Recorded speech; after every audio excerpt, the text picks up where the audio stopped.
Bienvenue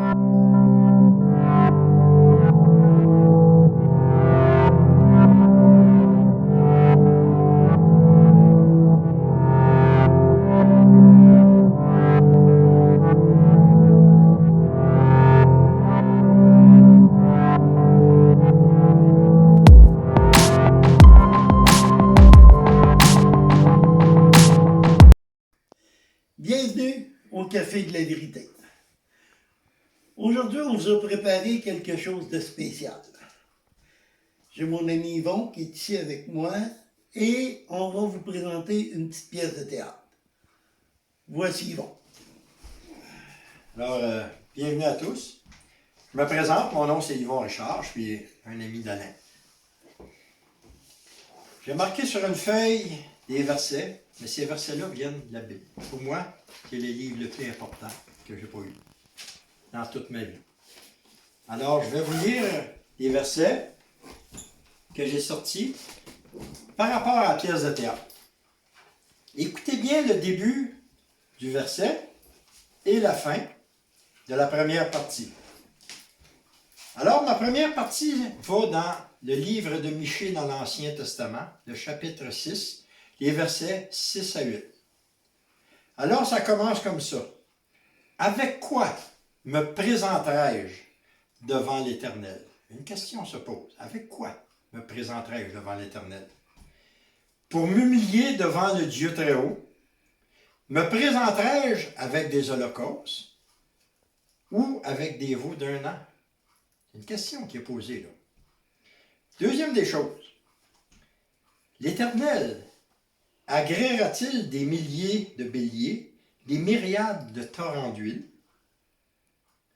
Donnerai-je pour mes transgressions mon premier-né, pour le péché de mon âme, le fruit de mes entrailles? Encore une fois, l'auteur nous amène à nous poser la question. La réponse qu'il donne. Il dit, on t'a fait connaître, ô homme, ce qui est bien.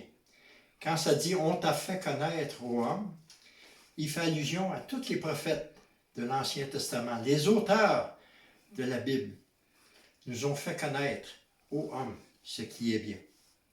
Et ce que l'Éternel demande de toi, c'est que tu pratiques la justice, que tu aimes la miséricorde et que tu marches humblement avec ton Dieu. Alors, sans plus tarder, place à la petite pièce de théâtre. Hey, je suis où, là? Rien d'autre, c'est bien bizarre, ici. J'ai jamais vu ça. Où je suis? Où tu es? T'es qui, toi? Mais je suis Dieu qui te parle. Dieu? Oui. Mais quoi, je suis mort? Oui, monsieur. Ben voyons. Eh bien, oui. Je viens de sortir de chez moi, il n'y a pas 2 minutes, j'ai embrassé ma femme. Mais justement, en partant de chez toi, tu n'as pas eu le temps de sortir complètement de ta cour que un accident et tu es mort sur le coup. Maintenant, tu es là. Tu es devant la porte du ciel. Oh, je me rends compte que tu as amené avec toi un bagage. Ben oui. Est-ce que tu sais ce que tu dois avoir de plus précieux à mes yeux dans tes bagages? Je Réponds-moi. pense que j'ai une belle lettre de recommandation de mes 2 patrons. Oui. Parce que je suis un employé modèle. Donc, j'ai sûrement ces lettres-là dans ma valise qui va témoigner que je suis quelqu'un de bien. Eh bien, laisse-moi te dire une déception. Déception? Non. Pour moi, là, ce n'est pas ça qui compte à mes yeux. Pour moi, là, il y a quelque chose de beaucoup plus important que ça. Pense. La famille. La famille. On était une famille modèle. Tous les voisins nous enviaient.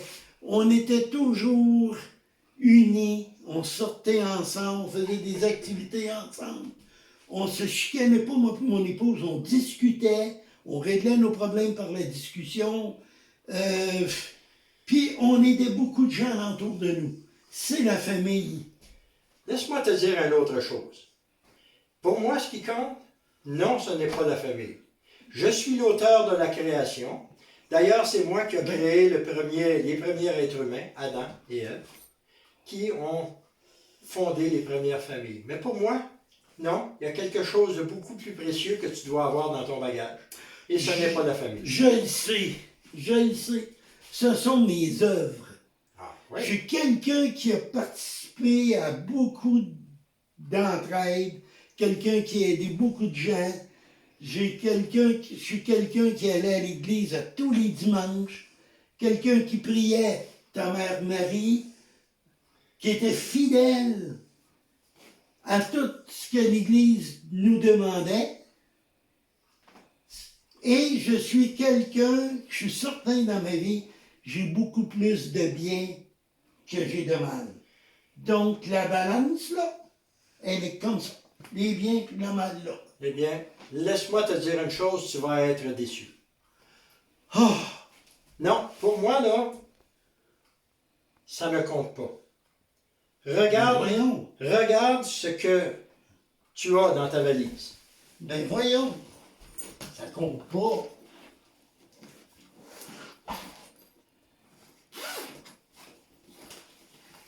Ma valise, elle est vide. Il n'y a rien dedans. Est-ce que tu sais pourquoi est-ce qu'elle est vide? Non. Eh bien, laisse-moi te dire une chose. Un jour, j'ai envoyé un de mes serviteurs pour te parler de la Bible. Oh non, non. Pas le fou du village, là, le fou de la Bible qu'on appelait le fou de la Bible dans le village. Effectivement, celui que vous appeliez le fou de la Bible, c'était un de mes Je serviteurs. ne l'ai pas écouté. Tu sais ce qu'il a fait un jour? Un jour, il s'est arrêté près de toi. Il a pris sa Bible, il l'a ouvert, et avec la Bible, il t'a montré ce que Jésus avait fait pour toi.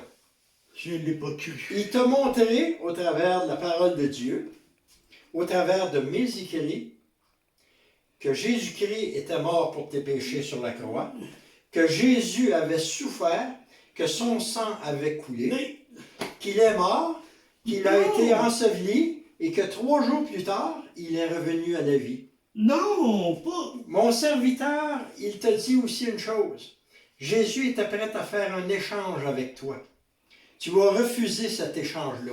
Cet échange-là, c'est que si tu te reconnaissais pécheur devant Dieu et que tu l'acceptais lui comme Seigneur et Sauveur, alors à ce moment-là, Mais, je pouvais t'ouvrir la porte du ciel et tu pouvais rentrer.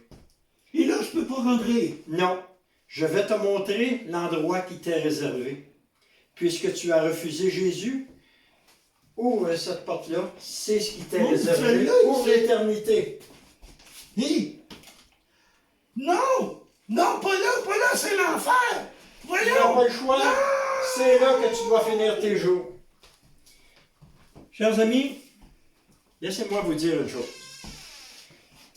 Une courte pièce de théâtre pour résumer toute la vie, tout ce que le Seigneur avait pour nous. J'ai 2 petits passages encore des Écritures à vous partager, qui vont vous donner un résumé de ce que le Seigneur Jésus a fait. 1 Corinthiens, chapitre 1, les versets 30 et 31, ça nous dit ce qui suit. Or, c'est par lui que vous êtes en Jésus-Christ. C'est-à-dire, c'est par Dieu qui a fait en sorte qu'on soit en Jésus-Christ. Lequel de par Dieu, lequel, c'est-à-dire Jésus-Christ, il a été fait pour nous. Nous, c'est moi, c'est mon frère, c'est celle qui filme, c'est vous qui écoutez ça.